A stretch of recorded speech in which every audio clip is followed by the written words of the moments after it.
Hello welcome to level 2 ఇంకొక వీడియోకి మీ అందరికీ స్వాగతం. అయితే ఇప్పటిదాకా నన్ను ఫాలో అవుతున్న వాళ్ళు కొంతమంది ఎమోషనల్గా ఇంకా వీక్ ఉంటున్నారు. అంటే చెప్తున్నారు, అర్థమవుతోంది, చేసే టైంకి వచ్చేసరికి నాకు ఫలితాలు రావట్లేదు, నాకు రిజల్ట్స్ తొందరగా రావట్లేదు, ఆర్ నాకు ఈ కష్టం ఉంది, ఈ కష్టము గనక దాటితే నేను మిగతావన్నీ తొందరగా చేసుకోగలుగుతాను అనే ఒక ఫ్యాక్టర్ని అడ్డు పెట్టుకుని మిగతాదంతా మిస్ చేసుకుంటున్నారు. నేనంటాను, మీ జీవితంలో 100 పేజీల స్టోరీ ఉందనుకోండి, అందులో ఒక 2 పేజీల్లో బై మిస్టేక్ ఏదైనా పడితే, బై మిస్టేక్ ఏదైనా మిస్ అయిపోతే, లేదా పేపర్ చినిగిపోతే దాని గురించి కూర్చుని బాధపడుతూ ఉంటే మిగతా 98 పేజీలు మీరు వేస్ట్ చేసుకున్నట్టు కదా. అందుకని ప్రతిరోజు మీ జీవిత చరిత్ర మీరే రాస్తే, నిన్నటి గురించి మీరు ఏం రాస్తుండొచ్చు? మీ జీవిత చరిత్ర నిన్నటి గురించి మీ జీవిత చరిత్ర ఒక పేజీ రాయండి అంటే ఏం రాయగలుగుతారు?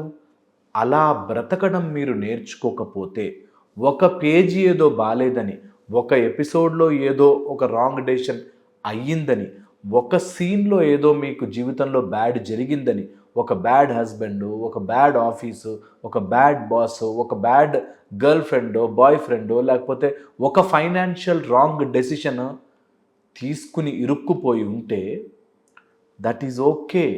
ఒకటి కాదు సార్, మాకు చాలా ప్రాబ్లమ్స్ ఉన్నాయన్నారు కొంతమంది. నేను ఎప్పుడు అదే మాట చెప్తాను. ఒక ప్రాబ్లం కానీ 100 ప్రాబ్లంలు కానీ మీరు ఎప్పుడు అనుకోవాల్సింది, నేను చూడని ప్రాబ్లమ్సా, నేను ఇన్ని రోజులు అనుభవించాను, మహా అయితే ఇంకొక ప్రాబ్లం ఎక్స్ట్రా అవుతుంది, అంతే కదా, ముందుకెళ్దాం అని ముందుకు వెళ్ళే ధైర్యం మీలో మీరు నింపుకోవాలి. అందుకే పొద్దునే లేవగానే అద్దం ముందు నించుని మీ కళ్ళలోకి మీరు చూడండి. మిమ్మల్ని ఆపేది, మిమ్మల్ని ఆపగలిగేది, మిమ్మల్ని ఆపుతున్నది ఓన్లీ, మళ్ళీ చెప్తున్నాను, ఓన్లీ మీరే. మీకు మీరు కారణాలు చెప్పుకోవడం మానేసి, ఇక్కడ ఎలాంటి కారణం వచ్చినా చెయ్యొచ్చు కానీ, నాకు ఇంగ్లీష్ వచ్చుంటే కానీ, నేను ఇలా జరుగుంటే కానీ, నాకు గనక డబ్బులుంటే కానీ అని మీకు మీరు చెప్తున్న కారణాన్ని మాత్రమే మీరు ఓడగొట్టాలి. అది ఒక్కటే ఫైట్ ఈ ప్రపంచంలో. ఈ ఒక్క మాట మీకు అర్థమైపోతే మీ జీవితం మారుతుంది. మీకు ఉన్న సమస్యలన్నిటిలోకి మీకు ఉన్న ఏకైక సమస్య, మీరు ఆ సమస్యని దాటితే అన్ని సమస్యల్ని దాటగలుగుతారు. ఆ సమస్య ఏంటంటే, ఇక్కడ మీకు మీరు భయమో, లేకపోతే డౌటో, లేకపోతే వరియో, లేకపోతే యాంగ్జైటీయో ఎక్కించుకుంటున్నారు. అండ్ ఇక్కడున్న మాటని మీరు నమ్మేస్తున్నారు. ఆ ఒక్క మాటని మీరు దాటగలిగితే, ఆ ఒక్క శత్రువుని మీరు ఓడించగలిగితే, నీ మైండ్లో కూర్చుని నీకే నువ్వు ఏమీ చెయ్యలేవు, నువ్వు చేతగాని వాడివి, అమ్మో ఇది చేస్తే నాకేమవుతుంది, ఇది చెయ్యొచ్చు కానీ నేను చేయలేకపోతున్నాను, ఇలా నీకు నువ్వు ఏదైతే అడ్డు చెప్పుకున్నావో ఆ ఒక్క శత్రువుని జయించడం చాలా చాలా చాలా చాలా ముఖ్యం. దాన్నే మనకి కొన్ని సందర్భాలలో మన తెలివిని వాడుకుని, మనకి ఎప్పుడు చెప్తుంటాను కదా, మనస్సు, బుద్ధి, చిత్తము, అహంకారం, దానిలో బుద్ధిని నీ సమస్యకి సొల్యూషన్గా వాడుకోకపోతే నీకు బుద్ధి ఉన్నా వేస్ట్ అయిపోయినట్టు. నీ దగ్గర మంచి బండి కొనుక్కున్నావు, 2 లక్షలు పెట్టి మంచి బైక్ కొనుక్కున్నావు, కానీ దానిలో పెట్రోల్ పోసుకోకుండా తోసుకుంటూ వెళ్తాను అంటే తెలివైనట్ట, తెలివి లేనట్ట? అలాగే మీకు తెలివి ఉంది, ఆ బండిలో మీరు పెట్రోల్ పోయట్లేదు, ముందుకు తీసుకెళ్ళట్లేదు, ఎక్కట్లేదు.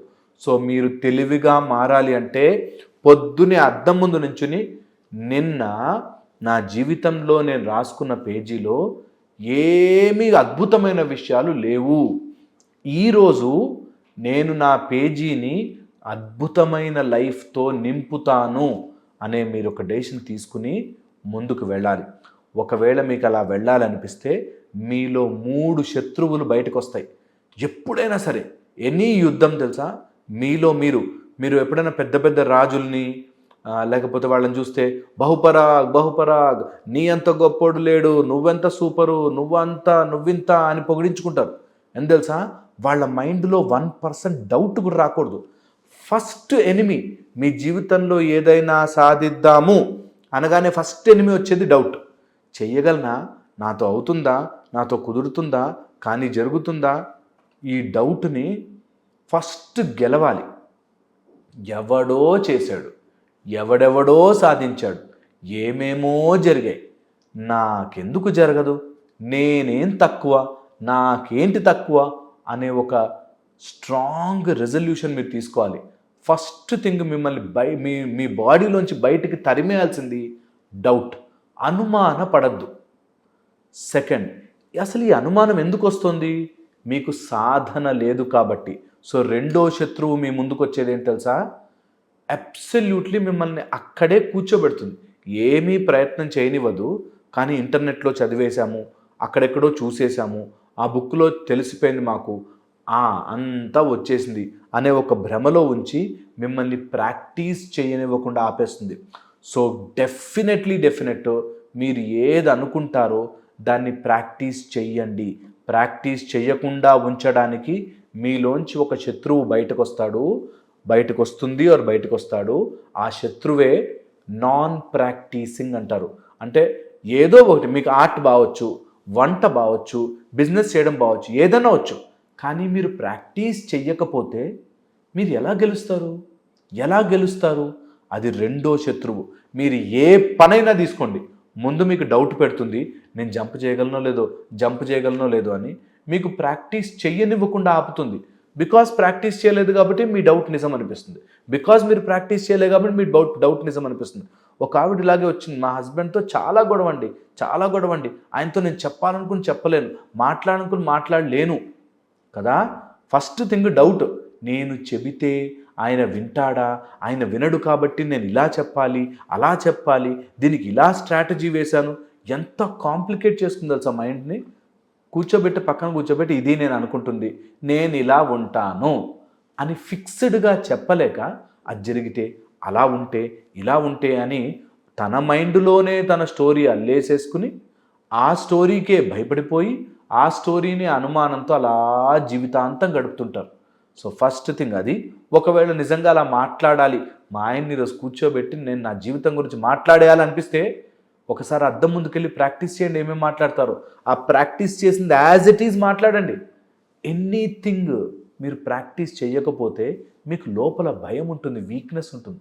So practice. అండ్ థర్డ్, ఇవన్నీ చేస్తుంటే మూడో మహాభయంకరమైన డేంజరస్ థింగ్, నాకన్నీ తెలుసు అనే ఒక మూర్ఖత్వపు దెయ్యం బయటకు వస్తుంది. ఆ శత్రువు ఎలా ఉంటుందంటే, నాకు తెలుసు, వాడు నా మాట వినడండి, నాకు తెలుసు, ఇది ఇంతేనండి, నాకు తెలుసు. ఈ టైప్లో నాకు తెలిసిపోయింది అనే అమాయకత్వపు మూర్ఖత్వంలో చాలామంది ఉండిపోతారు. మనకి ఏమీ తెలియవు, మనం తెలుసుకోవాలి, ప్రయత్నము చెయ్యాలి, ఓసారి తప్పైతే అందులోంచి తెలుసుకోవాలి, మళ్ళీ ప్రయత్నము చేసి తెలుసుకోవాలి, అంతే జీవితం. ఈ ఒక్క లాజిక్ మీ బ్రెయిన్లోకి ఎక్కిందంటే మీకు ఏ మోటివేషన్తోనూ ఎవ్వరి అవసరం ఉండదు. కానీ ఈ ఒక్క పాయింట్ ఎందుకో తెలియదు, మనమే మిస్ చేస్తాం కదా. అందుకని ఇది బాగా గుర్తుపెట్టుకోండి. మూడో శత్రువు నాకన్నీ తెలిసిపోయాను కాదు, ఇంకో కొత్త టెక్నిక్ తెలుసుకోవచ్చు, ఇంకో కొత్త మెడిటేషన్ నేర్చుకోవచ్చు, ఇంకో కొత్త శ్వాస ప్రక్రియ చేసుకోవచ్చు, ఇంకో కొత్త విధంగా మీరు మీ ఆయనతోనో లేకపోతే బిజినెస్ ఓనర్తోనో లేకపోతే బాస్తోనో మాట్లాడే స్టైల్ మార్చచ్చు. మీరు నేర్చుకోవచ్చు. మీరు నేర్చుకోవాలి, ఇంప్లిమెంట్ చేయాలి, ముందుకెళ్ళాలి. ఇది గనక మీరు నేర్చుకోగలిగితే మీ life will be much more beautiful, much more intelligent. And మీలోని శత్రువుని మీరే అధిగమించాలి. నేను మళ్ళీ చెప్తున్నాను మిత్రమా, మీరే అధిగమించాలి. మీలోని శత్రువుని మీరు అధిగమించాలి అంటే ముందు మీరు స్ట్రాంగ్గా డిసైడ్ అవ్వాలి. ఒక్క డెసిషన్ మీ జీవితాన్ని మారుస్తుంది. నేను చెప్పింది ఆలోచించండి. మళ్ళీ ఇంకో వీడియోలో కలుస్తాను. Thank you so much.